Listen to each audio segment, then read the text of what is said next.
अच्छा लोग, I am प्रीति अग्रवाल। इस वीडियो में हम लोग कवर करने वाले हैं हिंदी आईएससी 12 का सबसे सबसे सबसे ट्रिकी चैप्टर, वो है टास्क। एग्जैक्टली। चलिए शुरू करते हैं, समय को बर्बाद नहीं करेंगे। बट समय जी बर्बाद हो गए। चलिए स्टार्ट करते हैं। स्क्रीन पे देखिए, आ जाइए। Just kidding. चलिए देखिए क्या है। प्लीज ध्यान से सुनना बच्चा, बहुत क्लियर होगा, बहुत कम टाइम में बहुत अच्छे से समझाया जा रहा है। सुनना। बलराज सबसे मेन कैरेक्टर, ठीक है, हिंदू था धर्म से। एक वीर जाट था, पूरा एकदम सोल्जर का, माने आर्मी में था, सोल्जर का हिस्सा था। ठीक है।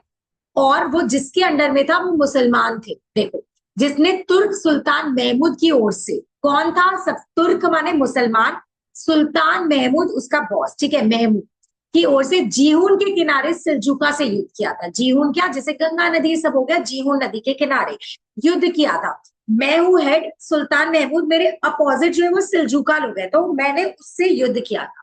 सुल्तान ने अब सिलजुका से हारे हुए, माने सुल्तान हार गया सिलजुका से, तो जो मेरे अंडर में जो भी सोल्जर्स थे, जो भी लोग थे जो हार गए, मैंने उन्हें नौकरी से निकाल दिया। देखो, सुल्तान ने अब सिलजुका से हारे हुए तुर्क माने मुसलमान और हिंदू दोनों को ही नौकरी से निकाल दिया।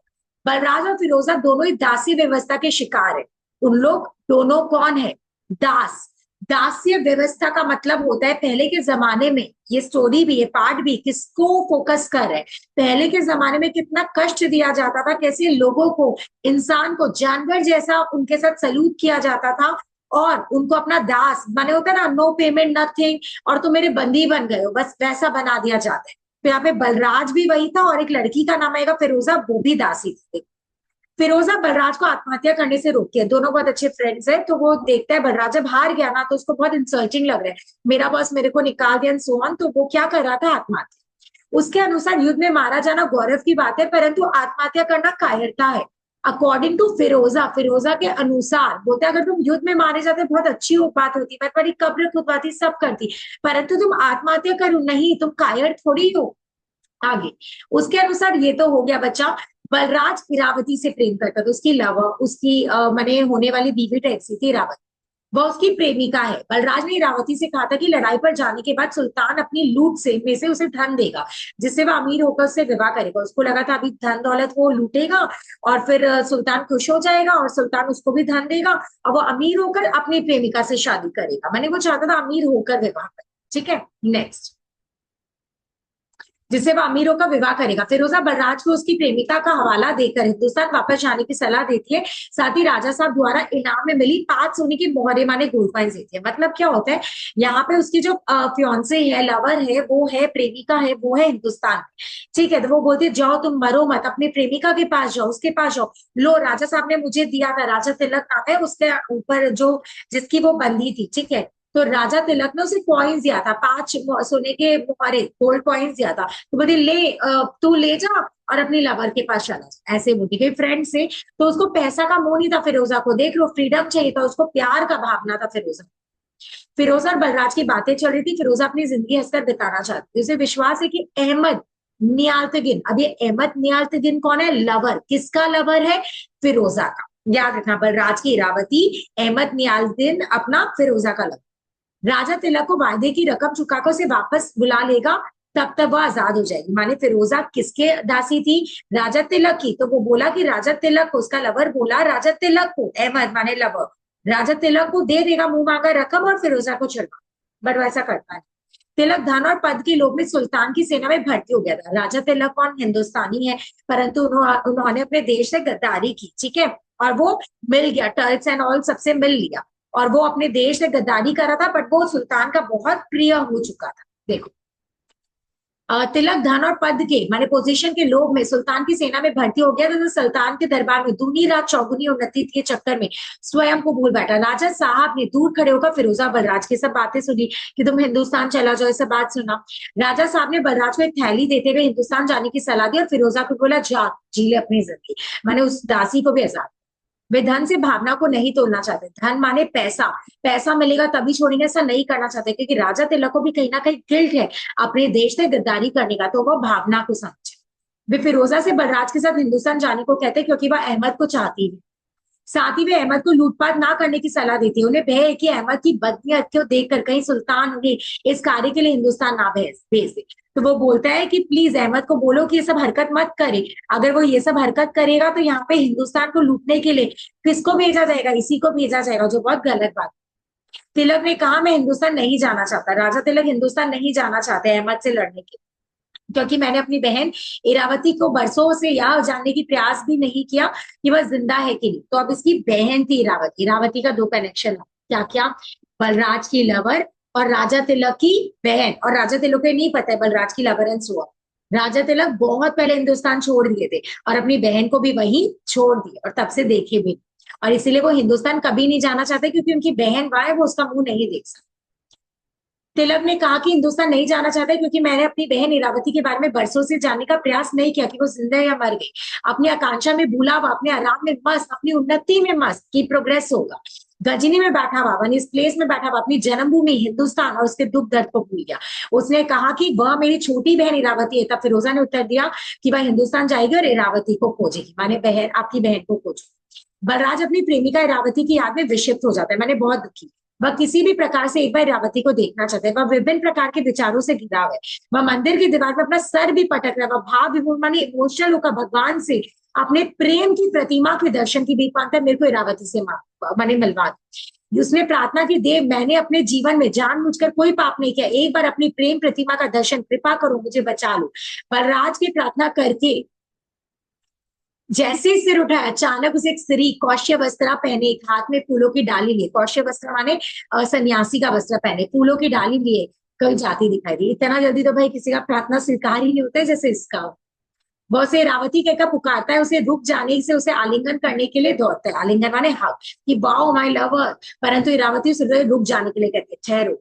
बलराज उसे पूछते हैं क्या यह उसकी माने वाग्दत्ता, माने फियोंसे है तुम तो मेरी, वाग्दत्ता पत्नी, फियोंसे हो तुम मेरी। इस पर वह अपनी अपवित्रता का कारण बताकर अपने को उससे अयोग्य बता रही। वो बोल रही अब मैं किसी की दासी बन गई हूँ, अब मैं अपवित्र हो गई हूँ, मैं तुम्हारी कोई फियोंसे नहीं।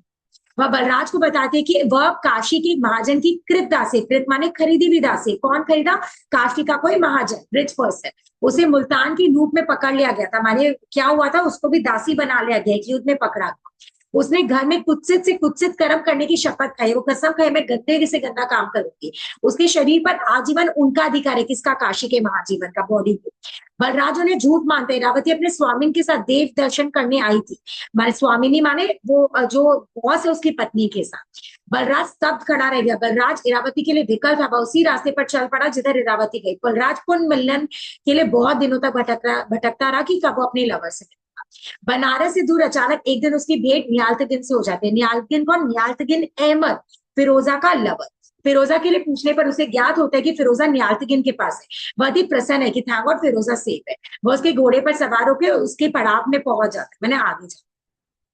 फिरोजा और नियालतगिन वस्त्र, मनी मुक्ता सब खरीद रहे, माने शॉपिंग कर। उसी समय उन लोगों का दुकानदार से झगड़ा हो जाता है। झगड़ा बढ़ते बढ़ते तलवारें खींच जाती। बाजार में हलचल मचती है। बाजार में युद्ध आरंभ हो गया। नियालतगिन के संगी जो भी थे वो बहुत रिच रिच चीज जेम्स ये सब चुरा रहे थे। कहाँ पे? बाजार पे, जब इतना हमला हो।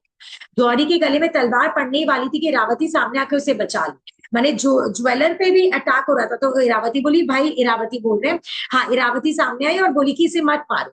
बलराज इरावती को पहचान लेता है। बलराज समझ गया, ऑब्वियसली समझेगा कि उनसे। बलराज नियाजगिन की तलवार पकड़ लेता और फिरोजा से कहता है एक सेकंड, यही ईरा है। ईरा माने मेरी लवर है, फिरोजा जानती।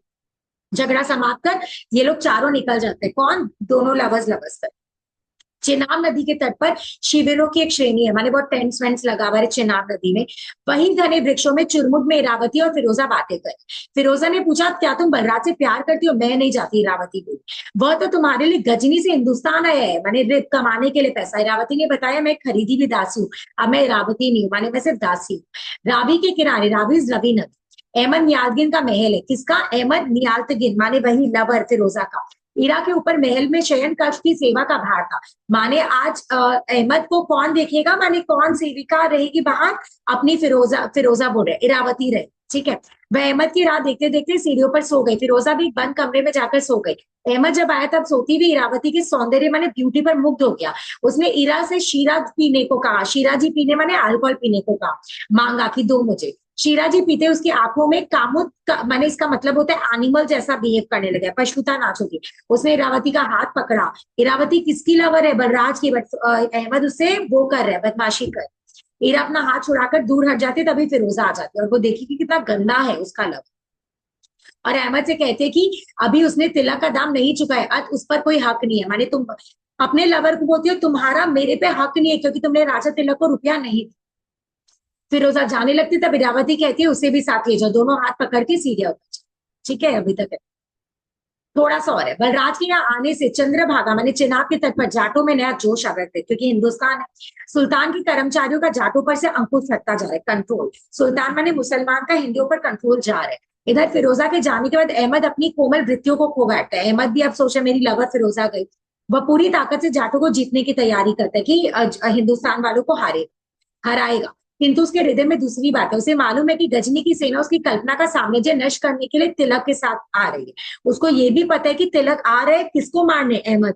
उसके साथियों ने सुझाव दिया कि यदि विद्रोही जाटों को अपना साथ मिला दिया जाए तो गजनी से पंजाब आज भी अलग हो सकता है। माने राजा तिलक वहां आ रहे हैं इसको मारने के लिए, इसीलिए अहमद को बोला गया कि तुम जाट लोग के साथ मिक्स हो जाओ, बलराज लोग के साथ, ताकि तुम विन कर सको।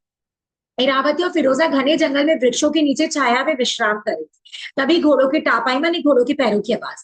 वह जाट युवकों का वीर दिल था, जिसका सरदार बलराज था। माने जाट को कौन कंट्रोल कर रहा था? बलराज।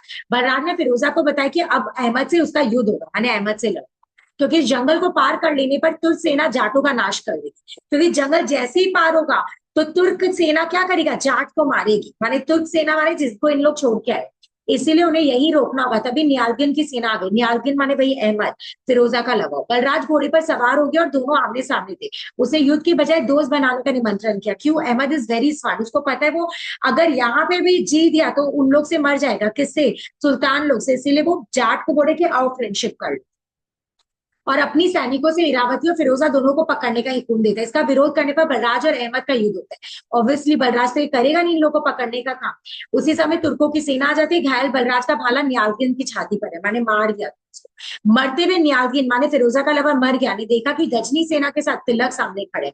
राजा तिलक गजनी सेना के साथ है। अहमद नियालगिन के प्राण समाप्त हो गए, माने अहमद मर गया, फिरोजा का लवर। फिरोजा उसके शव पर झुकी हुई रो रही है और इरावती मूर्छित हो रही बलराज के सिर पर अपनी गोद लिए रोती है। माने बलराज पानी मांगता है, तिलक जल का पात्र इरावती के हाथों में दे देता है। बलराज पानी मांग रहा है तो तिलक दे दिया इरावती को कि पानी पिलाओ। जल पीते ही बलराज ने आंखें खोल दी और इरावती से कहा, इरावती अब मैं न मरूंगा। इरावती नाम सुनकर तिलक अपनी बहन इरावती को पहचान लेता है। बलराज बोला ना इरावती, तो तिलक भी समझ आता है वो ये तो मेरी बहन है। इरावती भाई कहकर तिलक के पैर पकड़ लेती है, भाई बहन का। अंत में बलराज जाटों का सरदार बन जाता है, माने हिंदुस्तान वही सेना, और इरावती रानी बनती है। परंतु फिरोजा की खुशियों की वही समाधि बन जाती है। कोई खुश है तो कोई क्या है, खत्म हो जाता है। वह अहमद की समाधि पर झाड़ू लगाती है, फूल चढ़ाते और दीप जलाते। वह आजीवन उस प्रेम समाधि की दासी, माने दासी पद से कभी नहीं हटी। पहले वो किसकी दासी थी? राजा तिलक की। अब वो किसकी दासी हो गई? अपने लवर की, और वहीं पर रहती है और वहीं पर उसकी सेवा करती है। तो यहाँ पर दिखाया गया कि कितना कितना डिफरेंट स्टोरीज है, सबका इमोशंस है, अलग अलग लोग है। आई होप बच्चा पूरा क्लियर है। प्लीज कमेंट करके ये जरूर बताएगा क्लियर है कि नहीं, और अगर नहीं है तो कहाँ पे दिक्कत है। Thank you so much guys. Study material में इसका सारा नोट्स है, जाके पढ़ो। 28 को एग्जाम है, बवाल दे रहे हैं। थैंक यू सो मच बच्चा लोग।